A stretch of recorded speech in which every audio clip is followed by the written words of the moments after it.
আজকের ভিডিওতে জানিয়ে দেব পশ্চিমবঙ্গ ও দেশ বিদেশের সবথেকে বড় গুরুত্বপূর্ণ 30টি তাজা সংবাদ। খবরের শুরুতেই দেখবেন সংবাদ শিরোনাম, পরে থাকবে বিস্তারিত। তৃণমূলের ব্যাংকে কত টাকা জমা, সামনে এলো কোটি কোটি টাকার আর্থিক খতিয়ান। এক দল থেকে ভোটে জিতে অন্য দলে যোগ কতটা বৈধ, কি বলছে দল ত্যাগ বিরোধী আইন জানুন। আজ থেকে জনকল্যাণ শিবির শুরু, 3 দিনে কোথায় কোথায় থাকবেন মুখ্যমন্ত্রী শুভেন্দু অধিকারী। অফিসের পর এবার সরকারি কর্মীদের বাড়িতে বাধ্যতামূলক স্মার্ট মিটার, নির্দেশিকা জারি নবান্নের। তৃণমূলের বিদ্রোহীদের মাস্টার স্ট্রোক, কেন এনসিপিআই এর সঙ্গে মিশে গেলেন কাকলি সুদীপরা। অন্নপূর্ণা বা আয়ুষ্মান ভারতে আবেদন করবেন, আজ থেকে শুরু জনকল্যাণ শিবির। ঘুরে যাবে খেলা, অভিষেকের চিঠি নিয়ে স্পিকারের দ্বারস্থ মমতাপন্থী কীর্তি সাগরিকা। মমতার শিবির ছেড়ে কেন বিদ্রোহীদের দলে, আসল কারণ জানালেন সুদীপ নিজেই। আমি ইডিতে থাকলে অনেক আগেই জেলে ভরতাম, অভিষেককে ইঙ্গিত করে বিস্ফোরক অর্জুন। বাজেটে শুধু বকেয়া দিয়ে নয়, সঙ্গে করা হোক এই ঘোষণা, মুখ্যমন্ত্রীর কাছে দাবি। তৃণমূলের বিদ্রোহী সাংসদরা যোগ দিয়েছেন এনসিপিআইতে, এই রাজ্যেই রয়েছে দলের শিকড়, প্রতিষ্ঠাতা বাঙালি, যা জানা গেল। শৈচাল কাণ্ডে ভবনে ভবনে পৌঁছালেন অভিষেক, কুণালের মুখোমুখি বসিয়ে জিজ্ঞাসাবাদ। এক দল থেকে ভোটে জিতে অন্য দলে কি মিশে যেতে পারেন সাংসদরা, কি বলছে আইন। মমতার বিরুদ্ধে এবার আসরে কাকলিপুত্র, কেন আইনি নোটিশ পাঠানে। শুধু 3,000 টাকা নয়, অন্নপূর্ণা যোজনায় মিলবে আরো সুবিধা, নয় আপডেট আবেদনকারীদের জন্য। এতক্ষণ শুনছিলেন সংবাদ শিরোনাম, এবার বিস্তারিত। তবে তার আগে এরকম সব গুরুত্বপূর্ণ সংবাদ আগে পেতে আমাদের চ্যানেলটি সাবস্ক্রাইব করার অনুরোধ রইল। বাংলার রাজনৈতিক মানচিত্রে সাম্প্রতিক পরিবর্তনের আবহে তৃণমূল কংগ্রেসকে ঘিরে নানা প্রশ্ন উঠতে শুরু করেছে। দলীয় অন্দরে অসন্তোষ, একাধিক জনপ্রতিনিধির অবস্থান নিয়ে জল্পনা এবং নেতৃত্বকে ঘিরে আইনি বিতর্কের মধ্যে নতুন করে আলোচনায় এসেছে দলের আর্থিক সামর্থ্য। রাজনৈতিক ভবিষ্যৎ নিয়ে নানা জল্পনা চলল। অর্থনৈতিক দিক থেকে দলটি কতটা শক্ত ভিতের উপর দাঁড়িয়ে রয়েছে তার একটি স্পষ্ট চিত্র পাওয়া গেছে নির্বাচন কমিশনে জমা দেওয়া নথি থেকে। 2024-25 অর্থবর্ষের জন্য নির্বাচন কমিশনের কাছে জমা দেওয়া তৃণমূল কংগ্রেসের নিরীক্ষিত আর্থিক রিপোর্ট অনুযায়ী দেশের বিভিন্ন ব্যাংকে থাকা তৃণমূল কংগ্রেসের অ্যাকাউন্টগুলিতে মোট জমার পরিমাণ 625,27,27,264 টাকা, অর্থাৎ শুধুমাত্র সেভিংস ও অন্যান্য ব্যাংক অ্যাকাউন্ট মিলিয়ে কয়েকশো কোটি টাকার তহবিল রয়েছে দলের হাতে। এর পাশাপাশি দীর্ঘমেয়াদী সঞ্চয়ের জন্য বিভিন্ন ব্যাংকে রাখা ফিক্সড ডিপোজিটের পরিমাণও কম নয়। নিরীক্ষা প্রতিবেদনে উল্লেখ করা হয়েছে, স্থায়ী আমানত হিসেবে দলের নামে জমা রয়েছে 250,77,28,322 টাকা। ব্যাংক অ্যাকাউন্টে থাকা অর্থ এবং ফিক্সড ডিপোজিট একত্র করলে তৃণমূল কংগ্রেসের মোট ব্যাংক ভিত্তিক সম্পদের পরিমাণ দাঁড়ায় প্রায় 876,57,15,586 টাকা। শুধু তাই নয়, দলের প্রাপ্য অর্থের মধ্যে চেকের হিসেবে আরো 50 কোটি টাকা হিসেবেও দেখানো হয়েছে, অর্থাৎ ব্যাংকে থাকা সঞ্চয়ের বাইরে এই অঙ্ক দলের সম্পদ তালিকায় যুক্ত রয়েছে। অন্যদিকে কেন্দ্রীয় কার্যালয় এবং বিভিন্ন আঞ্চলিক অফিসে মজুদ নগদ অর্থের হিসেবও প্রকাশ করা হয়েছে। সেই তথ্য অনুযায়ী দলের হাতে নগদ হিসেবে রয়েছে 31,28,028 টাকা। রাজনৈতিক ময়দানে নানা টানাপোড়েন, ভাঙনের জল্পনা কিংবা নেতৃত্বকে ঘিরে বিতর্ক চলল। আর্থিক দিক থেকে তৃণমূল কংগ্রেস এখনও যে অন্যতম শক্তিশালী রাজনৈতিক সংগঠন তার ইঙ্গিত মিলছে এই অডিট রিপোর্ট থেকে। বিপুল ব্যাংক আমানত, স্থায়ী সঞ্চয় এবং অন্যান্য আর্থিক সম্পদ মিলিয়ে দলের কোষাগার যে যথেষ্ট সমৃদ্ধ তা সরকারি নথিতে স্পষ্টভাবে উঠে এসেছে। সাধারণ মানুষের দোরগোড়ায় সরকারি পরিষেবা পৌঁছে দিতে এবং বিভিন্ন প্রকল্পে নাম নথিভুক্তির প্রক্রিয়া আরও সহজ করতে রাজ্য জুড়ে শুরু হচ্ছে বিশেষ জনকল্যাণ শিবির। 15 থেকে 17 জুন পর্যন্ত চলবে এই কর্মসূচি। প্রশাসনের তরফে ব্যাপক প্রস্তুতি নেওয়া হয়েছে যাতে যোগ্য নাগরিকরা এক ছাদের তলায় বিভিন্ন কেন্দ্র ও রাজ্য সরকারের প্রকল্পের জন্য আবেদন করতে পারেন এবং প্রয়োজনীয় সহায়তা পান। প্রশাসনিক সূত্রে খবর, এই 3 দিনের কর্মসূচিতে রাজ্যের বিভিন্ন প্রান্তে গুরুত্বপূর্ণ শিবিরগুলোতে উপস্থিত থাকতে পারেন মুখ্যমন্ত্রী শুভেন্দু অধিকারী। 15 জুন তার নন্দীগ্রামে থাকার কথা রয়েছে। পরদিন অর্থাৎ 16 জুন উত্তরবঙ্গের কার্শিয়াংয়ে একটি শিবিরে যোগ দিতে পারেন তিনি।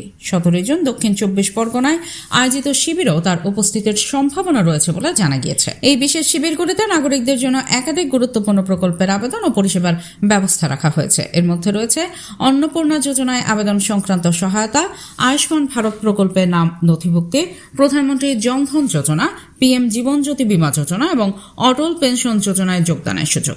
এছাড়াও কন্যাশ্রী, বেটি বাঁচাও বেটি পড়াও এবং সুকন্যা সমৃদ্ধি যোজনার মতো নারী ও শিশু কেন্দ্রিক প্রকল্পগুলির সুবিধাও মিলবে। পাশাপাশি পিএম মৎস্য সম্পদ যোজনা, পিএম গরিব কল্যাণ যোজনা, রাজ্য খাদ্য সুরক্ষা যোজনা 1 এবং পিএম উজ্জ্বলা যোজনার জন্য আবেদন করা যাবে। শিক্ষাশ্রী, মেধাশ্রী, তপশিলি বন্ধু, শ্রমিক কল্যাণ প্রকল্প এবং পিএম বিশ্বকর্মা যোজনা সহ আরও বহু সরকারি প্রকল্পের সুবিধা পাওয়ার সুযোগ থাকবে এই শিবিরে।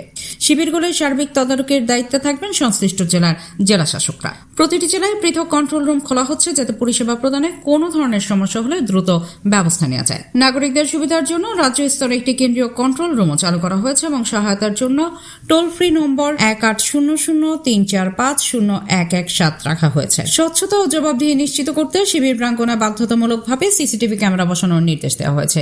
সেই ফুটেজ অন্তত 1 মাস সংরক্ষণ করতে হবে।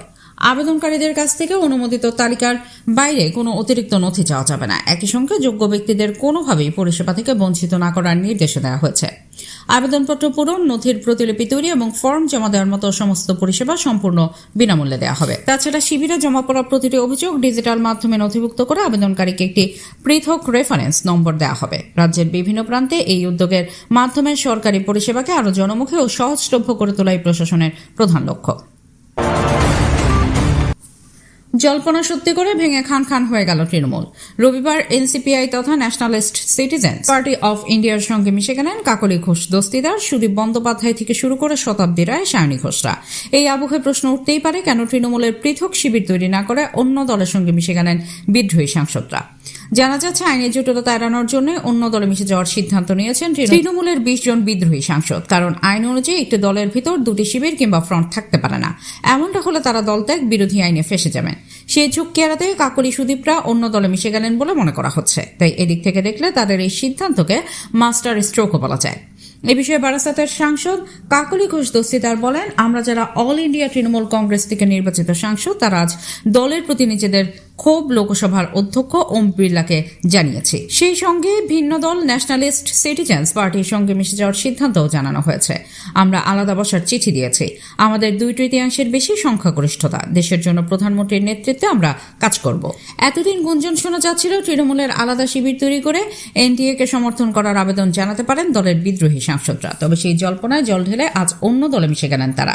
এই দল বিজেপি নেতৃত্বাধীন এনডিএ জোটকে সমর্থন করবে। বিধানসভা ভোটে ভরাডুবির পরে তৃণমূলের অন্দরে ডামাডোল পরিস্থিতি তৈরি হয়েছিল। পরিষদীয় দলের পর তৃণমূলের সংসদীয় দলেও ভাঙন ধরতে পারে বলে গুঞ্জন শোনা যায়। সেই গুঞ্জন সত্যি করে রবিতে এনসিপিআই এ মিশে গেলেন বিদ্রোহী সাংসদরা। পশ্চিমবঙ্গে বিজেপি সরকার গঠনের পর সাধারণ মানুষের কাছে সরকারি পরিষেবা আরও সহজে এবং দ্রুততার সঙ্গে পৌঁছে দিতে পদক্ষেপ করেছে নবান্ন। সোমবার রাজ্য জুড়ে শুরু হতে চলেছে জনকল্যাণ শিবির কর্মসূচি। বিগত সরকারের দুয়ারে সরকার কর্মসূচির আদলে এই নতুন উদ্যোগের পরিকল্পনা করা হয়েছে বলে মনে করা হচ্ছে, যার মূল লক্ষ্য বিভিন্ন সরকারি প্রকল্পের সুবিধা প্রদান, সচেতনতা বৃদ্ধি এবং আবেদন গ্রহণের কাজকে এক ছাতার তলায় নিয়ে আসা। নবান্ন সূত্রে জানা গিয়েছে, সোমবার থেকে বুধবার পর্যন্ত রাজ্যের বিভিন্ন জেলা ও ব্লক স্তরে এই বিশেষ শিবিরগুলির আয়োজন করা হবে। যারা এখনো বিভিন্ন সামাজিক সুরক্ষা, আর্থিক সহায়তা, স্বাস্থ্য, শিক্ষা বা কৃষি সংক্রান্ত সরকারি প্রকল্পের আওতায় আসতে পারেননি, তারা সরাসরি এই শিবিরে এসে আবেদন করতে পারবেন। অনেক সময় তথ্যের অভাবে সাধারণ মানুষ সরকারি সুযোগ সুবিধা থেকে বঞ্চিত হন। সেই খামতি দূর করতে শিবিরগুলিতে সংশ্লিষ্ট সব দফতরের প্রতিনিধিরা উপস্থিত থাকবেন, যাতে আবেদন গ্রহণ ও প্রাথমিক যাচাইয়ের কাজ দ্রুত সম্পন্ন করা যায়। এই শিবিরে স্বাস্থ্য বীমা, আয়ুষ্মান ভারতে আবেদন করা যাবে। উচ্চশিক্ষা ক্ষেত্রে ছাত্রছাত্রীদের জন্য স্টুডেন্ট ক্রেডিট কার্ড পাওয়ার আবেদনও জমা নেওয়া হবে। আধার এনরোলমেন্ট ও সিডিং করা যাবে এবং নাগরিকত্ব সংশোধনী আইনে আবেদন করা যাবে। ভূমি দপ্তরের কাছে জমির রেকর্ড মিউটেশন, জমির রেকর্ডের ছোট সংশোধন, পাট্টার আবেদন করা যাবে। শ্রম দপ্তরের ই শ্রম, পিএম শ্রম যোগী মানধন, বিনামূল্যে সামাজিক সুরক্ষা যোজনা এবং পশ্চিমবঙ্গ পরিযায়ী শ্রমিক কল্যাণ স্কিমেও আবেদন করা যাবে। Annapurna Yojana, national social assistance programme, Sukanya Samriddhi Yojana এবং কন্যাশ্রী সহ বেটি বাঁচাও বেটি পড়াও প্রকল্পে আবেদন করা যাবে।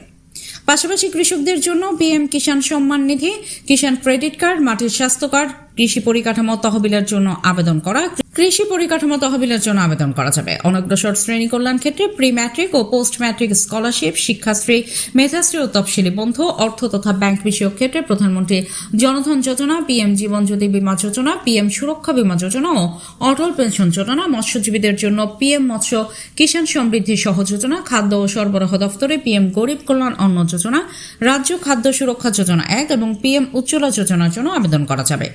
খাদ্য প্রক্রিয়াকরণ, উদ্যান পালন ক্ষেত্রে উদ্যান পালনের সমন্বিত উন্নয়ন মিশন এবং প্রধানমন্ত্রী মাইক্রো ফুড প্রসেসিং এন্টারপ্রাইজ ফর্মালাইজেশন প্রকল্পে আবেদন করা যাবে। এই কর্মসূচির সফল বাস্তবায়ন নিশ্চিত করতে এবং প্রশাসনিক তৎপরতা তুঙ্গে রাখতে রাজ্যের বিভিন্ন জেলায় সিনিয়র IAS আধিকারিকদের বিশেষ দায়িত্ব দেওয়া হয়েছে। তারা সরাসরি মাঠে নেমে শিবিরের প্রস্তুতি এবং পরিচালনার কাজ তদারকি করবেন। প্রশাসনিক নির্দেশিকা অনুযায়ী দায়িত্বপ্রাপ্ত আধিকারিকরা রবিবারই সংশ্লিষ্ট জেলাগুলিতে পৌঁছে প্রস্তুতির অগ্রগতি খতিয়ে দেখবেন। শিবিরের পরিকাঠামো, জনসচেতনতা প্রচার, আবেদন গ্রহণের ব্যবস্থা এবং বিভিন্ন দফতরের মধ্যে সমন্বয় ঠিকঠাক রয়েছে কিনা তা পর্যবেক্ষণ করা হবে।